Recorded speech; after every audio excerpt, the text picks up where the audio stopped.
Não tem como falar de impulsionamento sem começar falando de legislação, não é? Essas são as maiores dúvidas dos alunos sempre.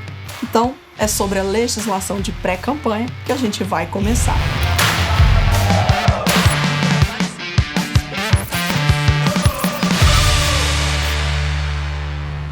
Quem trabalha com marketing político e eleições já sofreu muito com a legislação que a gente tem vigente. Ela é muito extensa, muito confusa, muito vaga e deixa de fora coisas importantes, por exemplo, as especificações sobre o impulsionamento. E a gente acaba tendo que contar com a interpretação de um juiz, ou de um TRE, ou do TSE sobre algumas coisas.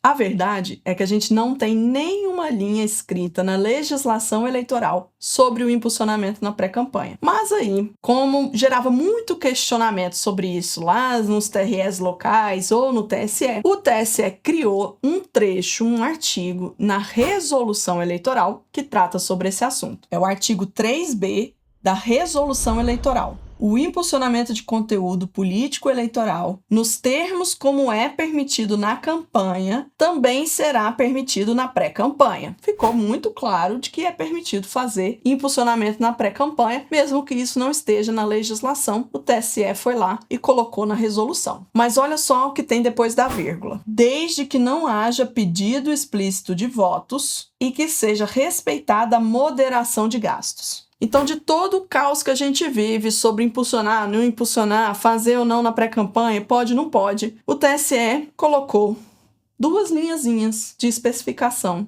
dizendo que pode, nos termos da campanha, desde que não peça votos e tenha gastos moderados. E aí é que gera muita dúvida. Vamos começar falando do gasto moderado. Quanto eu posso fazer de impulsionamento durante a pré-campanha? Porque também não tem na lei dizendo qual é o dia que começa a pré-campanha. Tem o dia que termina, que é quando inicia o período eleitoral, lá em 15, 16 de agosto. Mas a gente não sabe, não é determinado pela legislação, quando começa. Há uma convenção de que a pré-campanha começa no início do ano eleitoral. Então, no dia 1º de janeiro do ano eleitoral, se começa de fato uma pré-campanha.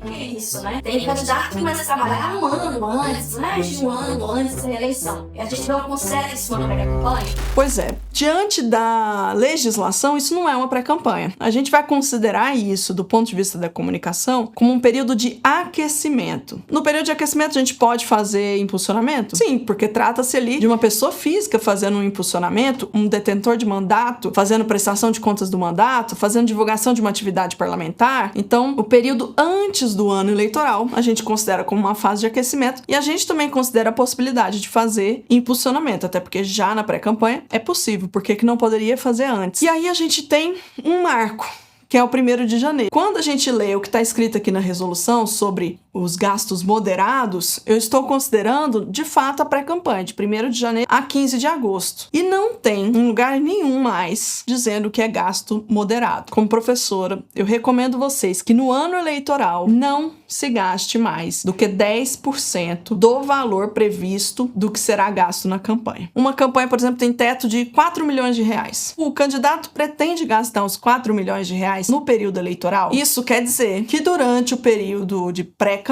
ele não deveria ultrapassar os 400 mil reais de gastos com impulsionamento. Porque o ideal é que a gente faça essa conta dos 10% comparado no que ele vai gastar na campanha inteira dele, não no teto, porque tem candidato que gasta abaixo do teto. Se por acaso houver questionamento lá na frente de algum adversário, olha, ele fez abuso de poder econômico, na pré-campanha ele gastou muito mais do que na campanha. Você vai conseguir, perante a justiça, fazer um equilíbrio dessas contas. Então não existe uma fórmula que eu posso te entregar aqui de um valor fechado, 50 mil, 100 mil, 80 mil, 81.355,76. Não existe esse valor. Agora vamos para outros pontos do que estava escrito ali na resolução e que é muito importante. Estava escrito ali que o impulsionamento durante a pré-campanha é permitido nos moldes em que é feito na campanha, ou seja, as mesmas regras que se aplicam para a campanha também se aplicam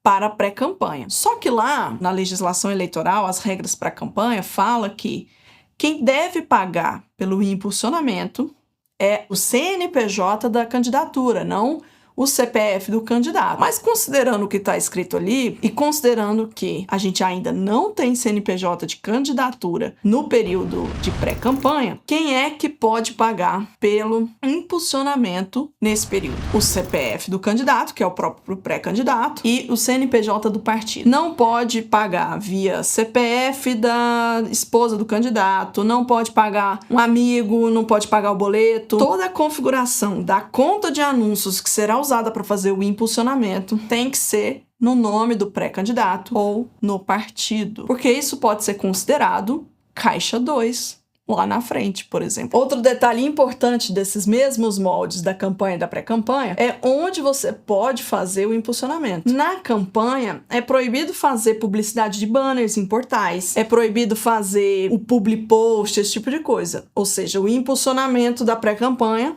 também fica proibido com esses formatos. Você pode apenas fazer impulsionamento de conteúdo nas redes sociais. Então, baseado no que está escrito ali na resolução, a gente tem que ficar de olho em 3 possíveis riscos do impulsionamento na pré-campanha. O primeiro é o caixa 2, então quem realmente tem que pagar por aquilo é o CPF ou o CNPJ do partido. A segunda questão que você tem que prestar atenção é o pedido explícito de voto, então você não pode fazer campanha extemporânea em momento nenhum, e aí vale o pedido implícito e o pedido explícito do voto também, porque muitos juízes estão considerando um conte comigo, vem aí 2024, ou coisas assim parecidas com esse tipo de frase, como pedido de voto também. E por último, o abuso do poder econômico. E agora você já entendeu que gastos moderados para a justiça eleitoral é poder comparar o que foi gasto num período de pré-campanha com campanha para poder falar, não, isso aqui foi muito perto do gasto, com campanha é ali que mora o risco do abuso do poder econômico. Ficando de olho nesse tipo de questão, ficando abaixo ali do radar dos 10% do que será gasto na campanha, pode impulsionar à vontade